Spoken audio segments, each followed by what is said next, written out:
তারপর সন্ধ্যার সময় যখন আপনারা কাজ শেষ করে বাড়িতে আসবেন, আপনারা যখন ফোন করে বলেন যে আমি আসতেছি, তখন আপনাদের জন্য আমরা ঘর বাড়ি সুন্দর করে পরিপাটি করে গুছিয়ে রাখি। কেন? মহারাজা আসবে।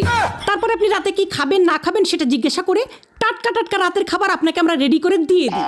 তারপর রাতের বেলা আপনি ঘুমাতে যাবেন, আপনার যে বিছানাটা সুন্দর করে বিছানা ঝাড়ু দিয়ে পরিষ্কার করে একেবারে গুছিয়ে আপনাকে ঘুমানোর জন্য রেডি করে দেয় কে? দেয় এই বউরাই দেয় আপনাদেরকে। জীবন অশান্তিতে ভরে যায় না? কার জীবন অশান্তিতে ভরে যায়? তারপর বিয়ের কিছুদিন যেতে না যেতেই দিয়ে দেন পেটে একটা বাচ্চা। এই বাচ্চাটা নিয়ে আমাদের কত কষ্ট হয় আপনারা জানেন? সেই বাচ্চা পেটের মধ্যে 9 মাস কে পালে? আপনি পালেন? আপনারা তো খুব ফুর্তিতে বাচ্চাটা দিয়ে দিয়েছেন, কিন্তু সেই বাচ্চা আমরা পেটের মধ্যে 9 মাস পালি।